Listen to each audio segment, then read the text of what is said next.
To a weekly story around politics. House of Cards National Assembly Speaker Justin Muturi last week read the Riot Act on legislators frustrating Parliament's oversight mandate, including those working in cahoots with persons being probed by parliamentary committees.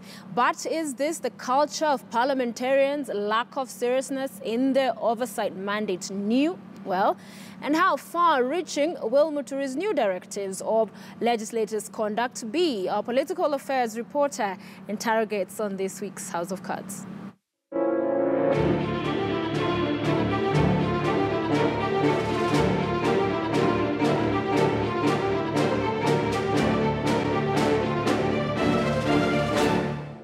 As firebrand opposition leader Jaramogi Oginga Odinga breathed his last on the 20th of January 1994, vacating chairmanship of the powerful Public Accounts Committee to the late Michael Kijana Wamalwa, a deep conspiracy to conceal the country's then greatest scandal. The 5.8 billion shillings golden bag scam was brewing within the powerful watchdog committee, right under Wamalwa's watch, kickstarting the messy divorce between Wamalwa's Ford Kenya party and Jaramogi's son Raila Amolo Odinga. 24 years later, Odinga, now opposition leader, is still a very unhappy man with Parliament. If parliamentarians are also compromised to sanitize what is already known to everybody as dirty corruption, then Parliament will find itself on the other wrong side of history. These sentiments followed widespread reports about an alleged conspiracy to scuttle the parliamentary probe into contraband sugar, reportedly by legislators working in cahoots with sugar barons.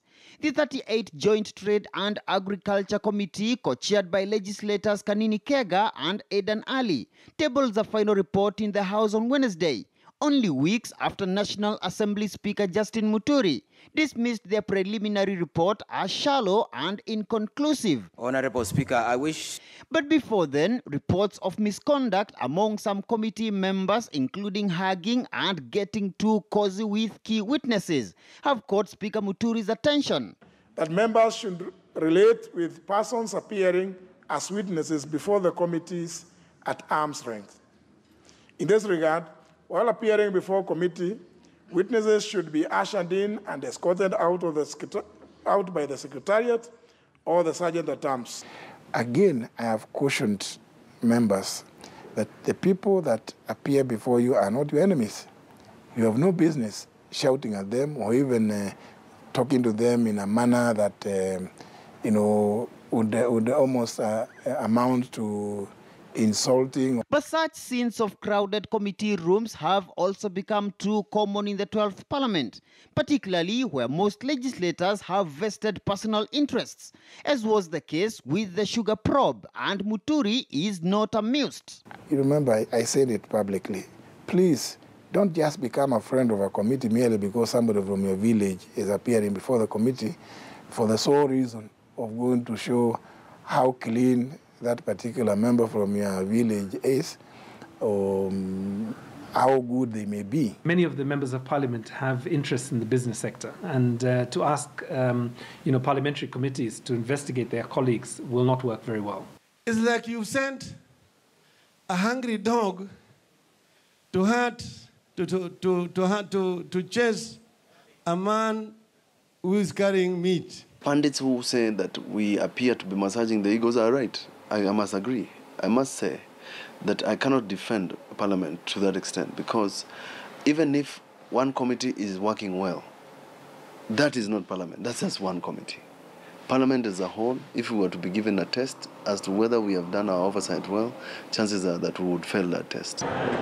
However, like the proverbial one man's meat, which could be another's poison, the growing criticism of National Assembly Committee's lack of seriousness in their oversight mandate has given a surprise lifeline to the Senate, whose committees have in the past seemingly stolen the thunder from the largely more active Lower House. Case in point, the Homa Bay Senator Moses Kajwang chaired Public Accounts and Investment Committee, whose Ruaraka land scandal probe has roped in big names in government, including Interior Cabinet Secretary Dr. Fred Matiang'i and senior land officials, making a mockery of the Kitui South legislator Rachel Nyamai chaired National Assembly Land Committee, which opted to probe the Ruaraka scandal behind closed doors and whose report did not generate as much heat. Senate has no responsibility to do with national government.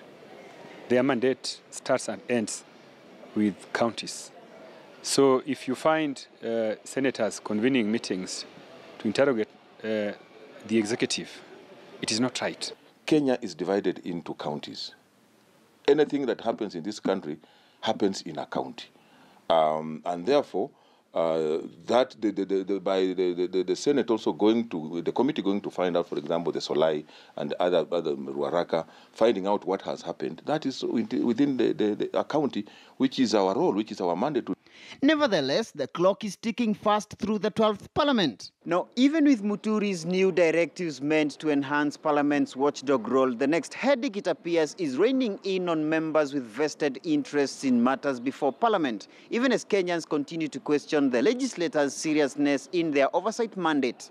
Murimi Mwangi, KTN News in Parliament.